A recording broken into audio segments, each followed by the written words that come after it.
Un jour, il reviendra, avec un message qui semble anodin, une phrase glissée comme si rien ne s'était passé, une tentative de renouer là où il avait laissé les choses en suspens. Il reviendra avec, dans la tête, une image bien précise, l'image de toi, de celle que tu étais quand il est parti, celle qui répondait dans la seconde, celle qui comprenait tout, pardonnait tout, attendait sans jamais poser les questions qui dérangent. Il reviendra chercher cette personne-là, persuadé qu'elle est toujours là, à l'attendre, exactement où il l'a laissée. Mais il va découvrir quelque chose qu'il n'avait pas prévu. Cette personne n'existe plus. Pas parce que tu es devenue froide, pas parce que tu t'es vengé, endurci, fermé, non. Simplement parce que pendant tout ce temps où il était loin, quelque chose s'est transformé en toi, doucement, sans bruit, sans que tu t'en rendes toujours compte. Et voici ce que je voudrais qu'on explore aujourd'hui. Pas ce qui se passe dans sa tête à lui, on en a assez parlé. Ce qui s'est passé dans la tienne. Comment cette ancienne version de toi a disparu. Ce que tu as gagné en la laissant partir. Pourquoi tu pourras plus jamais redevenir celle que tu étais, même si un jour tu le voulais. Et comment lui dire adieu à cette version d'avant, avec douceur plutôt qu'avec mépris. Parce que la vraie histoire, ici, ce n'est pas son retour, c'est ta métamorphose. Premier point, la personne qui l'a quitté n'existe plus. Pour comprendre ce qui va se jouer, il faut partir d'une question que presque personne ne se pose. Pourquoi celui qui part est-il toujours convaincu qu'il pourra revenir? D'où lui vient cette certitude que la place sera encore libre, que rien n'aura bougé? Ce n'est pas de l'arrogance, pas seulement, c'est un mécanisme mental précis. Et le comprendre, c'est comprendre pourquoi il va se tromper si lourdement. Voici ce mécanisme. Quand quelqu'un s'éloigne de toi, il cesse de te percevoir en temps réel. Il n'a plus accès à ce que tu vis, à ce qui te traverse, à ce qui te transforme jour après jour. Alors son esprit fait ce que fait tout esprit privé d'informations nouvelles, il fige la dernière image qu'il a, il te range dans sa mémoire, dans l'état exact où il t'a laissé, et cette image devient, pour lui, la vérité sur qui tu es. Non pas qui tu es maintenant, qu'il ignore, mais qui tu étais à l'instant de son départ. Il ne t'a pas mise en pause par mépris, il t'a mise en pause parce que pour lui, t'as littéralement disparu de son champ et que ce qui disparaît de notre champ, on le garde tel qu'on l'a vu en dernier. Et il faut aller plus loin, parce que c'est pas qu'une question de manque d'information, c'est aussi un besoin. Cette image figée de toi lui est confortable, elle le rassure, tant qu'il te croit inchangé, il conserve une option ouverte, une sécurité, un filet.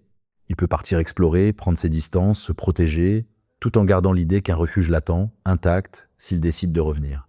Mettre à jour ton image, admettre que tu changes pendant qu'il est loin, ce serait renoncer à ce filet, ce serait accepter que son refuge puisse disparaître.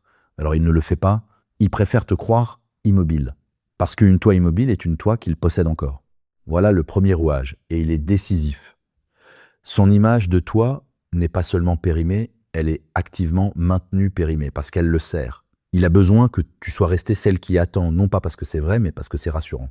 Et c'est cette illusion confortable qui va se fracasser contre la réalité de ce que tu es devenu. Parce que pendant qu'il te gardait figé dans sa tête, toi tu ne l'étais pas. Et il faut comprendre pourquoi, mécaniquement, tu ne pouvais pas l'être. Une personne, c'est pas un objet posé sur une étagère qui attend qu'on le reprenne. Une personne est un processus, quelque chose qui se transforme en permanence sous l'effet de ce qu'elle vit. Or, que vivais-tu pendant son absence? Précisément l'expérience de son absence. Chaque jour sans lui était une donnée nouvelle que tu enregistrais. Chaque attente déçue t'apprenait quelque chose.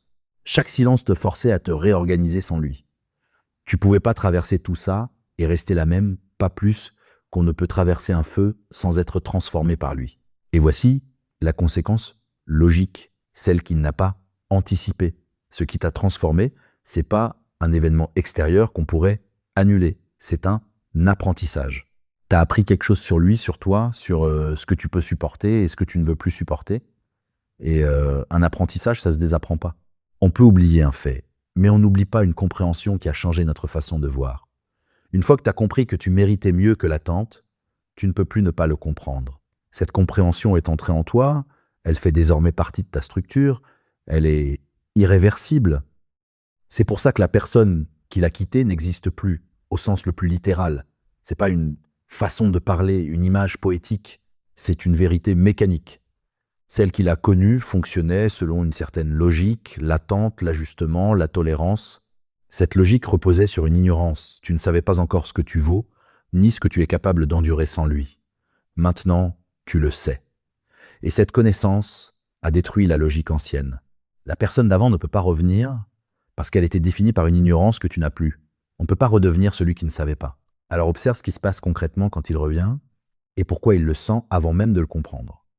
Il envoie son message, celui qui déclenchait toujours l'ancienne réponse. Et il attend le mécanisme familier, la réaction immédiate, la charge émotionnelle, le soulagement anxieux. Mais ce mécanisme reposait sur l'ancienne toi, sur celle qui plaçait sa stabilité en lui. Cette toi n'existant plus, le mécanisme ne peut plus se déclencher. Ce n'est pas que tu refuses de réagir comme avant, c'est que la partie de toi qui réagissait ainsi n'est plus là pour le faire. Il actionne un levier qui commandait une pièce qu'on a démontée. Et il perçoit ce vide immédiatement, même s'il ne saurait le nommer, parce que il faut comprendre ce qu'il cherchait vraiment dans ta réaction d'avant. Il cherchait pas seulement de l'affection, il cherchait la confirmation qu'il occupait encore le centre de ta vie. Ta précipitation, ton inquiétude, ta gratitude fébrile, tout ça lui disait « tu es toujours mon axe, mon monde tourne encore autour de toi ». Quand cette réaction ne vient plus, c'est pas juste une réponse qui manque, c'est cette confirmation-là qui manque. Et son absence lui apprend, brutalement, ce qu'il n'a jamais vu venir, qu'il a cessé d'être ton centre de gravité. Il faut saisir la profondeur de ce déplacement, parce que c'est lui qui rend le retour impossible. Avant, ta stabilité était à l'extérieur de toi, logée en lui. Sa présence te tenait debout, son absence te faisait vaciller. Tu vivais en orbite autour de lui, ton équilibre dépendant du sien. Pendant qu'il était parti, tu as été forcé de trouver un autre appui, parce qu'il n'y en avait plus d'autres disponibles. Tu as dû réapprendre à tenir debout par toi-même, faute de pouvoir t'appuyer sur lui. Et une fois qu'on a réappris à tenir seul, on ne peut plus faire semblant d'avoir besoin d'une béquille. Ton centre de gravité est revenu en toi, et il ne peut plus en ressortir, parce qu'on ne délègue pas volontairement une stabilité qu'on a durement reconquise. C'est là toute l'ironie de sa situation. Et sa logique est implacable. Il revient chercher quelqu'un dont l'équilibre dépendait de lui. Mais cette dépendance était précisément ce qui a disparu pendant son absence, dissoute par la nécessité où tu t'es trouvé de survivre sans lui. En partant, il a lui-même détruit la chose qu'il revient chercher. Son départ n'a pas mis ta dépendance en pause. Il l'a tuée en te forçant à vivre sans elle. Il revient donc réclamer un lien que son propre éloignement a rendu impossible. Voilà le mécanisme complet de ce premier point et il ne repose sur aucune vengeance. Il fige ton image parce qu'elle le rassure, mais toi, tu ne peux pas rester figé, car vivre son absence t'a appris quelque chose d'irréversible. Cet apprentissage a détruit l'ignorance qui définissait l'ancienne toi, et avec elle, tout le mécanisme sur lequel il comptait. Ton centre de gravité, forcé de revenir en toi pour que tu survives, ne peut plus se déléguer à nouveau. Il revient donc vers une dépendance que son départ a lui-même supprimée. C'est pas que tu refuses de redevenir l'ancienne, c'est qu'elle a cessé d'exister, et que rien, pas même ta volonté, ne pourrait la ressusciter. Mais cette disparition ne s'est pas produite d'un coup dans un moment de rupture spectaculaire. Elle s'est faite autrement, par une érosion lente, presque imperceptible, dont tu n'as souvent pris conscience qu'une fois qu'elle était déjà accomplie. Deuxième point. Comment cette version de toi s'est éteinte sans que tu t'en aperçoives? On vient de dire que l'ancienne toi a cessé d'exister, mais il faut maintenant comprendre comment exactement elle a disparu. Parce que la façon dont elle est morte explique pourquoi sa mort est définitive. Et contrairement à ce qu'on imagine, elle n'est pas morte dans un grand moment de rupture. Il n'y a pas eu de scène décisive, de claquement de porte, de décision héroïque prise un matin devant le miroir. Ça, c'est le mythe qu'on se raconte après coup. La réalité est plus lente, plus silencieuse et bien plus implacable. Voici comment ça s'est vraiment passé. Elle s'est éteinte par usure. Une usure si progressive que tu ne la voyais pas se produire, exactement comme on ne voit pas le jour baisser quand on est dans la pièce, jusqu'au moment où l'on s'aperçoit qu'il fait nuit. Et pour comprendre cette usure, il faut comprendre de quoi l'ancienne toi était faite. Elle était faite d'espoir. Pas d'un espoir vague, mais d'un espoir très précis, l'espoir que si tu attendais assez, si tu comprenais assez, si tu donnais assez, il finirait par te donner en retour ce que tu cherchais. Chaque geste d'attente, chaque tolérance, chaque ajustement, reposer sur ce pari, ça va payer, il va voir, il va changer. Or, que fait un espoir précis quand il rencontre la réalité? Il se soumet à une vérification. C'est là le mécanisme central. Et il faut le suivre pas à pas. Chaque fois que tu espérais quelque chose de lui, un peu plus de présence, un peu plus de clarté, un peu plus d'effort, la réalité te renvoyait une réponse. Et cette réponse, encore et encore, était la même non. Pas de changement, pas de réciprocité. La même distance, le même silence, les mêmes niettes. Et chaque espoir déposé revenait vide. Et à chaque retour à vide, quelque chose s'éteignait. Pas ton amour, pas d'un coup. Une petite lumière. La lumière de cet espoir, précis. Comprends bien ce qui se passe à ce niveau. Parce que c'est d'une logique redoutable. Tu ne décidais pas de renoncer. Tu ne choisissais pas de moins espérer. C'est plus profond que ça. Et moins volontaire. Ton esprit, simplement, apprenait. À chaque fois que tu espérais et que la réalité répondait non, ton esprit enregistrait la donnée.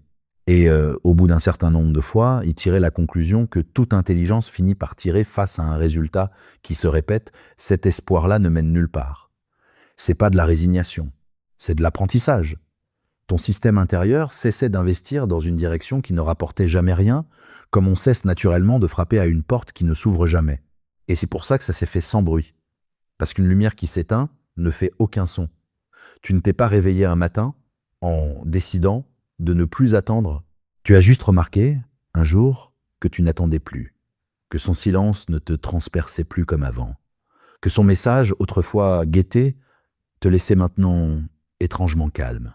Tu as constaté l'extinction après coup, comme on constate qu'une pièce est plongée dans le noir sans avoir vu le soleil décliner. Le changement était déjà accompli quand tu en as pris conscience. Voilà pourquoi tu ne pourrais même pas dater le moment où l'ancienne toi est morte. Elle n'est pas morte à un moment. Elle s'est éteinte sur une durée. Laisse-moi te montrer la mécanique précise de cette extinction, avec une image. Pense à quelqu'un qui entretient un feu, seul, dans le froid. Il y jette du bois, encore et encore, persuadé que la chaleur va finir par revenir, que ça vaut la peine. Mais le bois qu'il y jette, c'est lui-même qui va le chercher, en s'épuisant, pendant que l'autre, en face, se contente de regarder le feu sans jamais rapporter une seule bûche. Au début, celui qui entretient le feu ne compte pas. Il donne, porté par l'idée que l'autre finira par participer. Puis, lentement, la fatigue s'installe. Et un jour, il regarde ses mains vides, ses réserves épuisées, et il comprend une chose simple. Ce feu, il le porte seul depuis le début. Alors il cesse d'y jeter du bois.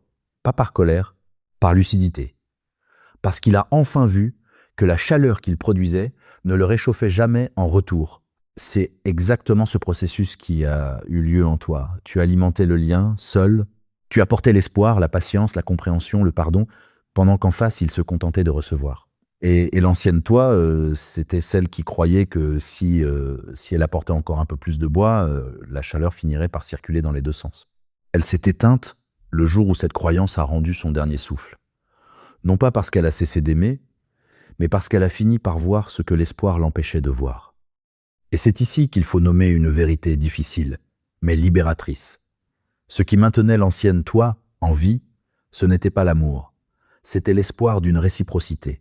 Ce sont deux choses différentes et on les confond tout le temps. L'amour, tu l'as peut-être encore, mais l'espoir que cet amour serait un jour rendu à hauteur de ce que tu donnais, ça c'est ce qui s'est éteint. Et c'est précisément cet espoir-là qui te faisait attendre, tolérer, t'ajuster. Sans lui, tous ces comportements perdent leur moteur. On n'attend que ce qu'on espère voir arriver. Le jour où l'espoir meurt, l'attente meurt avec lui, mécaniquement.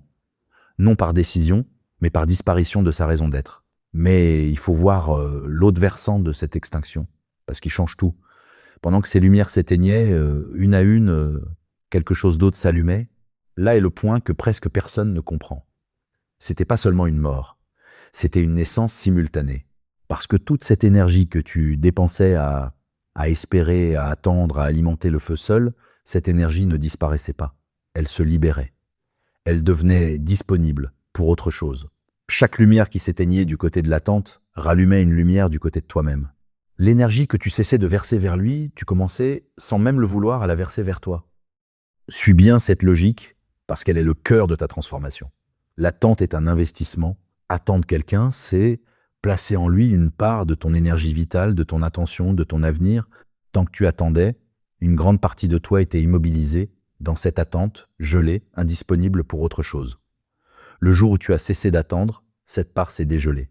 Elle est redevenue tienne, et c'est avec cette énergie récupérée que la nouvelle toi s'est construite. Elle n'est pas venue de nulle part, elle est faite, littéralement, de tout ce que tu cessais d'investir en lui. Ta force nouvelle et votre ancienne attente, reconvertie.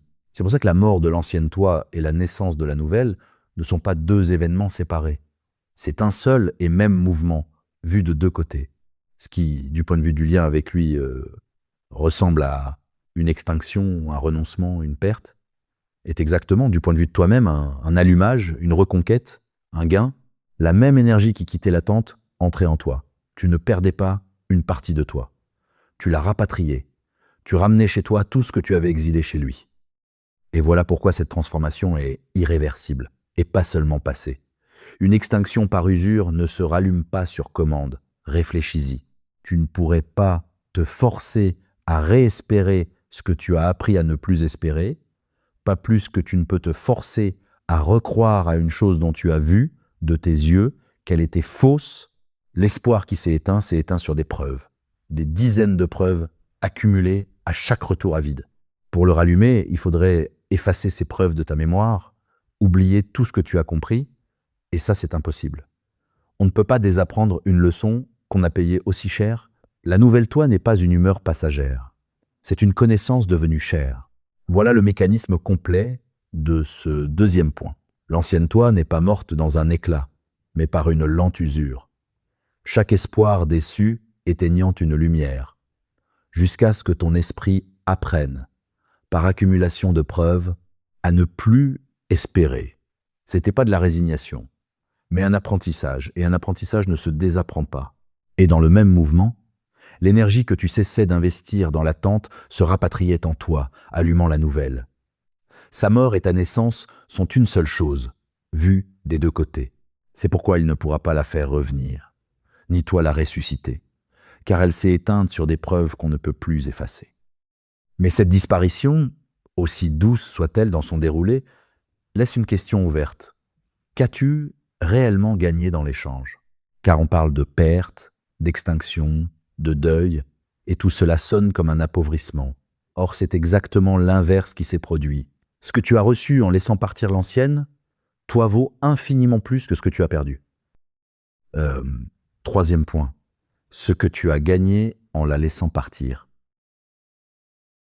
On a beaucoup parlé de perte, d'extinction, de mort, et tous ces mots donnent une couleur triste à ta transformation, comme s'il s'agissait d'un appauvrissement, d'un renoncement à quelque chose de précieux. Il faut maintenant renverser complètement ce regard, parce que ce qui s'est réellement passé n'est pas une perte, c'est le plus grand échange gagnant de ta vie. Tu as troqué quelque chose qui te dévorait contre quelque chose qui te nourrit. Et pour le comprendre, il faut regarder précisément ce que tu as reçu à la place de ce que tu as perdu. Commençons par le premier gain, le plus fondamental, celui dont découlent tous les autres. Tu as récupéré ta paix. Mais il faut comprendre ce qu'est vraiment cette paix, parce que c'est pas une simple absence de souffrance, c'est autre chose de bien plus structurel. Voici la logique. Quand tu attendais, tu vivais dans un état particulier, un état de vigilance permanente. Ton système était constamment en alerte, guettant un signe, un message, un changement d'humeur. Tu passais tes journées à interpréter, à décoder, à anticiper. Va-t-il répondre? Qu'a-t-il voulu dire? Est-ce que ça va entre nous? Cette vigilance consommait une énergie colossale, en continu, comme un moteur qui tourne jour et nuit sans jamais s'arrêter. Et t'avais fini par croire que cet état de tension était normal, que c'était ça, aimer. Tu connaissais plus rien d'autre. La paix que tu as gagnée, c'est l'arrêt de ce moteur. Le silence qui revient quand la machine cesse enfin de tourner. Et ce silence est saisissant, précisément parce que tu avais oublié qu'il était possible. Tu découvres qu'on peut traverser une journée sans gaieté, qu'on peut poser son téléphone sans angoisse, qu'on peut penser à autre chose qu'à l'état d'un lien. Cette paix n'est pas le calme mou de l'indifférence. C'est le repos profond d'un système qui n'a plus à monter la garde. Tu as récupéré toutes ces heures, toute cette énergie mentale que la vigilance te volait. Et cette énergie, tu peux enfin la vivre au lieu de la gaspiller.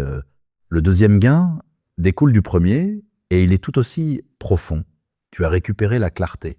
Et là encore, il faut comprendre le mécanisme, parce que c'est pas un hasard si la clarté revient précisément quand l'attente s'en va.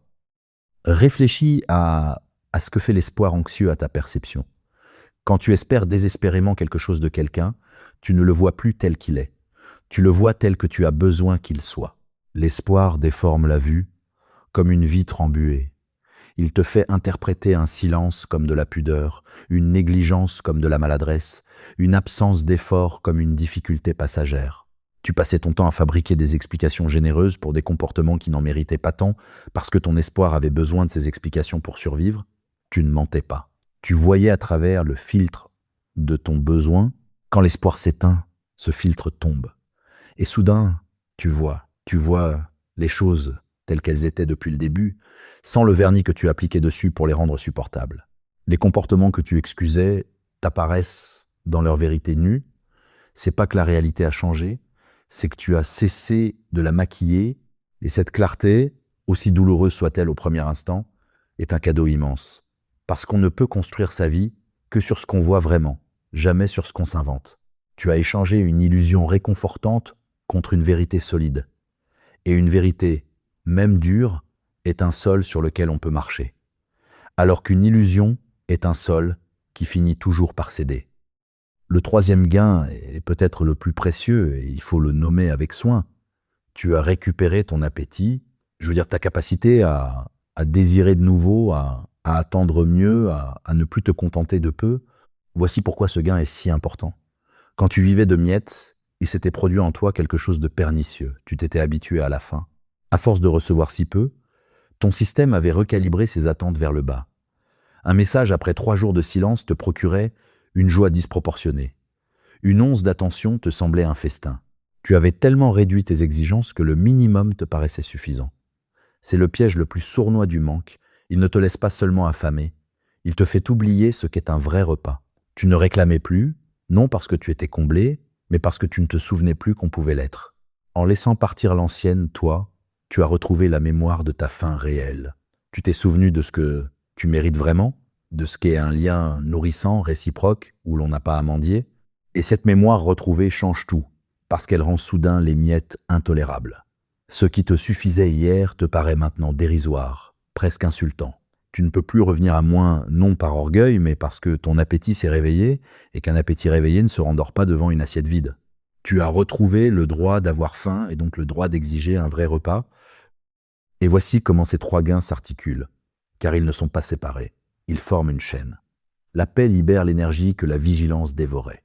Cette énergie récupérée, ton esprit n'étant plus embué par l'anxiété, produit la clarté. Et cette clarté, en te montrant enfin ce que tu vivais vraiment, réveille ton appétit pour autre chose. Un seul mouvement, 3 fruits.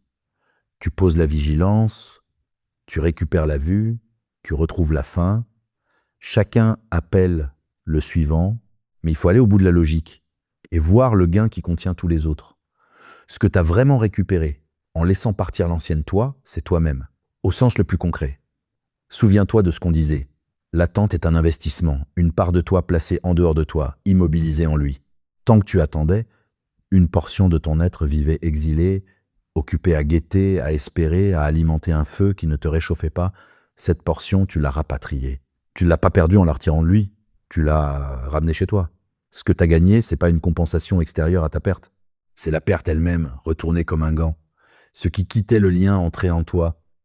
Et c'est pour ça que cet échange est si profondément gagnant, d'une façon qui échappe à celui qui te regarde de l'extérieur, y compris lui. Vu de son côté, t'as l'air d'avoir perdu quelque chose, un lien, une disponibilité, une ouverture. Vu de ton côté, tu as tout récupéré, ta paix, ta vue, ta faim, ton énergie, ton être entier.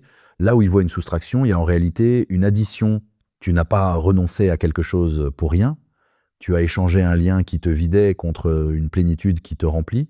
Et personne en te regardant du dehors ne peut mesurer l'ampleur de ce que tu as gagné parce que tout s'est joué à l'intérieur. Il y a d'ailleurs une conséquence à cela qu'il faut nommer parce qu'elle scelle le point. Ces gains ne sont pas fragiles. La paix, la clarté, l'appétit, l'être rapatrié Ce ne sont pas des humeurs qui pourraient s'évaporer au premier message de sa part. Ce sont des acquis structurels. Une fois qu'on a goûté à la paix, après des mois de vigilance, on sait ce qu'on perdrait à y renoncer. Une fois qu'on a retrouvé la clarté, on ne peut plus vouloir retourner dans le brouillard. Une fois l'appétit réveillé, on ne peut plus se satisfaire du vide. Ces gains se défendent tout seuls. Parce qu'ils portent en eux la mémoire de ce qu'ils ont remplacé. C'est ce qui les rend inébranlables. Voilà le mécanisme complet de ce troisième point. Ce que tu appelais perte était le plus grand des échanges gagnants. Tu as troqué la vigilance permanente contre la paix, l'espoir qui embue la vue contre la clarté, l'accoutumance aux miettes contre le réveil de ton appétit. Ces trois gains forment une chaîne et tous découlent d'un seul. Tu t'es rapatrié toi-même, tu as ramené chez toi la part de ton être que l'attente exilait. Là où l'on croit voir une soustraction, il y a une addition invisible. Et ces gains sont inébranlables, parce qu'ils portent la mémoire de ce qu'ils ont remplacé. Mais cette solidité même pose une question, et elle est vertigineuse. Si ces gains sont si profonds, si structurels, cela veut dire qu'il n'y a plus de chemin de retour. Que même si tu le voulais, même si un jour la tentation revenait, tu ne pourrais plus redevenir celle que tu étais. Pourquoi ce point de non-retour est-il aussi absolu? Pourquoi la conscience, une fois acquise, ne peut-elle plus se perdre? C'est ce qu'on va comprendre maintenant. Quatrième point, pourquoi tu ne peux plus revenir en arrière, même si tu le voulais? On a dit que tes gains étaient inébranlables, structurels, définitifs. Cette affirmation contient quelque chose de plus grave qu'il n'y paraît et qu'il faut maintenant regarder en face. Si tu ne peux plus perdre ce que tu as gagné, cela veut dire exactement que tu ne peux plus revenir en arrière. Que le chemin derrière toi s'est effacé à mesure que tu avançais. Et c'est pas une question de volonté. Même si tu le voulais, même si un soir de faiblesse tu le désirais de toutes tes forces, tu ne pourrais pas redevenir celle que tu étais. Il faut comprendre pourquoi ce verrou est aussi absolu, parce que c'est lui qui rend ta transformation vraiment irréversible et non simplement durable. Partons du cœur du mécanisme. Ce qui a changé en toi, c'est pas ton humeur, ni tes sentiments, ni même tes décisions. C'est ta façon de voir. Tu as acquis une conscience, tu as vu quelque chose que tu ne voyais pas avant, la vérité de ce que tu vivais, la nature réelle du lien, ce que tu mérites et ce que tu ne mérites plus. Et la question décisive est celle-ci, peut-on décider de ne plus voir ce qu'on a vu? Peut-on choisir de désapprendre une vérité une fois qu'elle nous est apparue? La réponse est non, et il faut comprendre pourquoi cette impossibilité est totale. La conscience ne fonctionne pas comme un interrupteur qu'on pourrait rallumer ou éteindre à volonté. Elle fonctionne comme un seuil qu'on ne franchit que dans un sens.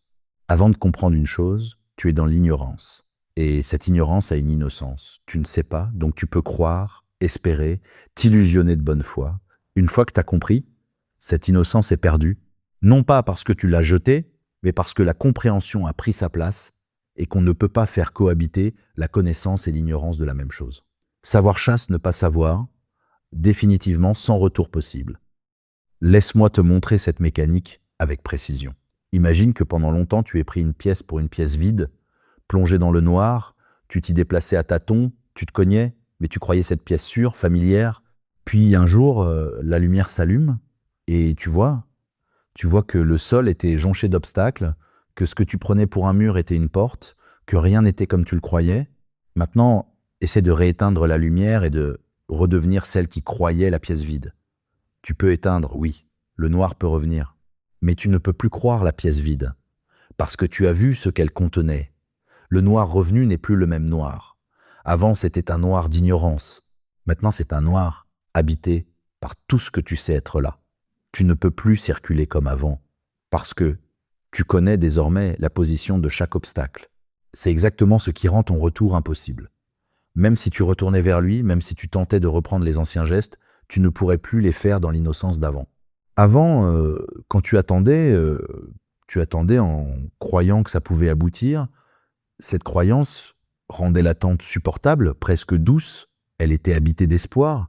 Maintenant, si t'attendais, tu attendrais en sachant que ça n'aboutit pas. Tu verrais, en temps réel, ce que tu es en train de faire. Tu te regarderais espérer une chose dont tu connais déjà l'issue.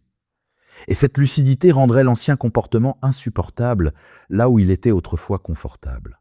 Tu ne peux pas rejouer une scène dont tu connais désormais la fin comme si tu l'ignorais encore. Il faut aller plus loin, parce qu'il y a une deuxième raison, encore plus profonde, à cette irréversibilité. L'ancienne toi n'était pas seulement dans un état d'ignorance, Elle était structurée par cette ignorance. Reprends ce qu'on a établi. Elle attendait parce qu'elle espérait parce qu'elle ne savait pas encore que ça ne mènerait nulle part. Toute son architecture reposait sur ce socle, ne pas savoir. Ses comportements, sa patience, sa tolérance, tout cela était bâti sur les fondations de l'ignorance. Retire les fondations, et tout l'édifice tombe. Or, tu as retiré les fondations. La connaissance a dissous le socle sur lequel l'ancienne toi tenait debout. Elle ne peut donc pas revenir, parce que le terrain sur lequel elle existait n'existe plus. C'est une distinction capitale, et il faut la saisir pleinement. Tu ne renonces pas à l'ancienne toi. Ce serait un choix, et un choix peut se défaire. La vérité est plus radicale, l'ancienne toi n'a plus de sol sous les pieds, même si tu voulais la ressusciter, tu ne trouverais pas où la poser, parce que le monde mental qui la rendait possible, celui où l'on pouvait encore croire, encore espérer sans preuve, ce monde-là a été remplacé par un autre, où tu sais, on ne peut pas faire vivre un poisson hors de l'eau, on ne peut pas faire revivre celle qui espérait dans un esprit qui a cessé de pouvoir espérer cela. Et voici la conséquence la plus troublante, celle qui inverse complètement le sens de ta situation. On croit toujours que revenir en arrière serait plus facile, plus reposant, que ce serait céder à la pente. Mais dans ton cas, c'est l'inverse. Revenir en arrière te demanderait un effort surhumain, alors que rester toi-même ne t'en demande aucun. Réfléchis-y. Pour redevenir l'ancienne, il te faudrait lutter contre tout ce que tu sais, refouler ta clarté, faire taire ta lucidité, te forcer à ignorer ce qui te crève les yeux. Ce serait un combat épuisant, permanent, contre ta propre conscience. Tandis que rester la nouvelle toi ne demande rien, juste de continuer à voir ce que tu vois. La lucidité est devenue ton état de repos. C'est l'aveuglement qui te coûterait, désormais. Cela renverse une croyance que tu portes, peut-être encore, celle qui te fait craindre de retomber, de flancher, de redevenir faible un jour de solitude. Comprends bien pourquoi cette crainte est en grande partie infondée. On ne retombe que vers un état plus facile, plus naturel. Mais l'ancien état n'est plus le plus facile pour toi. Il est devenu le plus difficile, le plus contre nature, celui qui exigerait de renier tout ce que tu as appris. Ta peur de retomber suppose que l'ancienne toi t'attend en bas, prête à te reprendre. Mais elle n'est plus en bas, elle est nulle part. Il n'y a plus de bas vers lequel retomber parce que le sol de l'ignorance qui le constituait a disparu. Il faut le dire nettement, car c'est ce qui doit t'apaiser. Ta transformation n'a pas besoin d'être défendue par ta volonté. C'est pas toi qui, chaque jour, dois choisir héroïquement de ne pas retourner en arrière. Non. C'est la structure même de la conscience qui t'en empêche. Tu es protégé non par ta force de caractère, qui pourrait flancher, mais par l'irréversibilité de ce que tu as compris qui, elle, ne flanche jamais. Une leçon apprise ne se réveille pas un matin désapprise. Une vérité vue ne redevient pas invisible. Ta nouvelle solidité ne repose pas sur ta discipline. Elle repose sur le fait qu'on ne peut pas décider d'être plus bête qu'on l'est devenu. Et c'est pourquoi, même dans un moment de faiblesse, même si tu répondais à son message, même si tu acceptais de le revoir, tu ne redeviendrais pas l'ancienne. Tu verrais tout. Tu verrais ses manœuvres pendant qu'il les déploie. Tu reconnaîtrais les schémas pendant qu'ils se répètent. Tu sentirais le décalage entre ses mots et tes besoins en temps réel. Ta conscience t'accompagnerait dans chaque instant, comme un témoin qui ne peut plus fermer les yeux. Tu pourrais faire un pas vers l'ancien monde, mais tu le ferais en voyant et voir change tout. On ne se perd vraiment que dans le noir. Et pour toi, la lumière ne peut plus s'éteindre. Voilà le mécanisme complet de ce 4e point. Ton retour est impossible non par décision mais par structure. La conscience est un seuil qu'on ne franchit que dans un sens. Savoir chasse définitivement ne pas savoir. L'ancienne toi était bâtie sur les fondations de l'ignorance, et ces fondations ont été dissoutes par ce que tu as compris, elle n'a donc plus de sol où exister. Mieux, revenir en arrière te coûterait un effort surhumain quand rester toi-même n'en demande aucun, car la lucidité est devenue ton repos et l'aveuglement ton fardeau. Tu n'es pas protégé par ta volonté, qui pourrait flancher, mais par l'irréversibilité de ta conscience, qui ne flanche jamais. Mais il reste une dernière chose à faire, la plus délicate, la plus tendre, car cette ancienne toi, celle qui attendait, qui espérait, qui tolérait, on en a beaucoup parlé comme d'une faiblesse dont tu t'es libéré. Et il y a un risque, à ce stade, celui de la mépriser. de la regarder de haut, avec dédain, comme une version honteuse de toi-même. Or, ce serait une erreur et une injustice. Cette femme mérite tout autre chose. Elle mérite ta gratitude et un adieu digne. C'est ce qu'on va voir, pour finir. 5e point, faire le deuil de l'ancienne toi, avec tendresse. On arrive au terme, et il reste le geste le plus important de tous, le plus délicat aussi, parce que depuis le début, on parle de l'ancienne toi comme d'une version dépassée, une faiblesse dont tu t'es affranchi, et à force un risque s'installe, sournois, le risque de la mépriser, de te retourner vers celle que tu étais, celle qui attendait, qui suppliait presque, qui acceptait les miettes, et de la regarder avec dédain, de ressentir de la honte en pensant à elle. Ce mouvement est presque automatique, et il faut absolument le désamorcer, parce qu'il repose sur une erreur, et cette erreur pourrait empoisonner toute ta transformation. Voici l'erreur. Quand tu méprises l'ancienne, toi, tu la juges avec un savoir qu'elle n'avait pas. Tu la regardes avec les yeux de celle que tu es devenue, en lui reprochant de ne pas avoir vu ce que tu vois maintenant. Mais réfléchis, d'où te vient cette clarté avec laquelle tu la juges? Elle ne t'est pas tombée du ciel, tu l'as acquise. Et tu l'as acquise précisément à travers tout ce que l'ancienne toi a traversé. C'est elle qui a vécu l'attente, encaissé les déceptions, payé le prix des leçons. Cette lucidité dont tu es si fier, c'est elle qui l'a achetée, pour toi, avec sa propre souffrance. La juger de haut, c'est utiliser le cadeau qu'elle t'a fait pour la rabaisser. C'est une ingratitude et une injustice profonde. Il faut comprendre ça avec rigueur, parce que c'est le cœur de ce dernier point. On ne peut pas reprocher à quelqu'un de ne pas savoir ce qu'il ne pouvait pas encore savoir. L'ancienne toi faisait de son mieux avec les informations dont elle disposait à ce moment-là. Elle espérait, parce qu'elle n'avait pas encore les preuves, que l'espoir était vain. Elle attendait, parce qu'elle ne savait pas encore que l'attente ne serait pas récompensée. Elle tolérait, parce qu'elle croyait sincèrement que sa patience finirait par construire quelque chose. Elle n'était pas stupide, elle était en train d'apprendre. Et apprendre, ça suppose forcément une période où l'on ne sait pas encore. La condamner pour cette période, c'est condamner l'apprentissage lui-même. Laisse-moi te montrer l'injustice de ce mépris avec une image.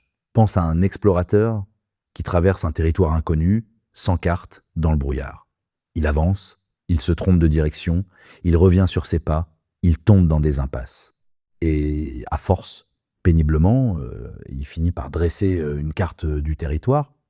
Une fois la carte terminée, il serait absurde qu'il méprise l'explorateur qu'il était au début, celui qui se perdait.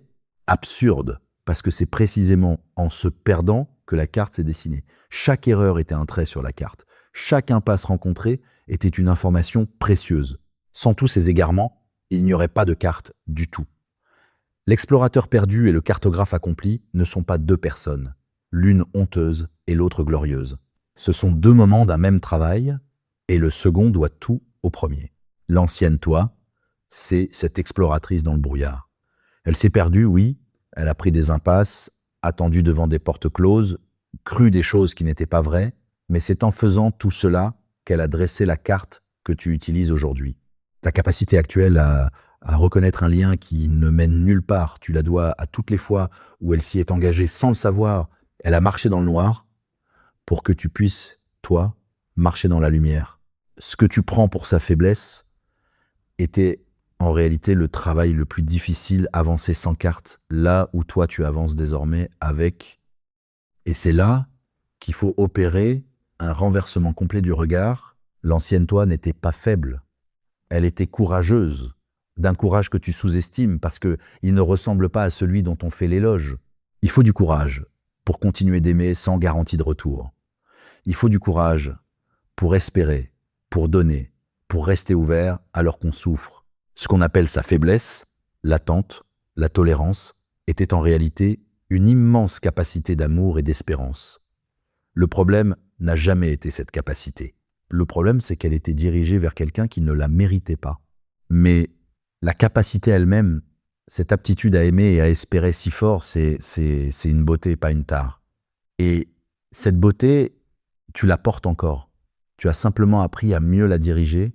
Comprends bien ce que ça change. Si tu méprises l'ancienne, toi, tu méprises ta propre capacité d'aimer. Tu apprends à ton cœur que s'ouvrir était une erreur, que faire confiance était une bêtise. Et si tu intègres ça, tu risques de fermer ton cœur pour de bon, par peur de redevenir celle que tu méprises. Le mépris de l'ancienne toi mène tout droit à l'endurcissement. Alors que si tu l'honores, si tu reconnais que sa capacité d'amour était belle et le reste, tu gardes ton cœur ouvert, tout en ayant appris à le protéger. La différence entre ces deux chemins est immense. L'un mène à une femme lucide mais fermée, amère. L'autre à une femme lucide et tendre, forte sans être dure. Et c'est ce second chemin qui est la vraie réussite de ta transformation. Alors voici ce que je voudrais que tu fasses, en pensée, pour elle. Non pas la renier, mais lui dire adieu correctement, lui accorder le deuil qu'elle mérite. Parce que oui, elle est morte, on l'a dit, et toute mort mérite un deuil. Mais un deuil, c'est pas du mépris. C'est de la reconnaissance, c'est se tenir devant ce qui n'est plus et honorer ce que cela fut. Tu peux te tourner vers cette femme que tu étais et lui dire, en substance, merci, merci d'avoir tenu si longtemps. Merci d'avoir aimé si fort, même mal dirigé. Merci d'avoir encaissé toutes ces déceptions dont tu as fait, sans le savoir, ma sagesse. Merci de m'avoir porté jusqu'ici. Tu peux te reposer maintenant. Je prends le relais. Il y a une profondeur particulière dans ce merci qu'il faut saisir, car en remerciant l'ancienne toi, tu ne fais pas que lui rendre justice. Tu réconcilies les deux versions de toi-même en une seule histoire cohérente.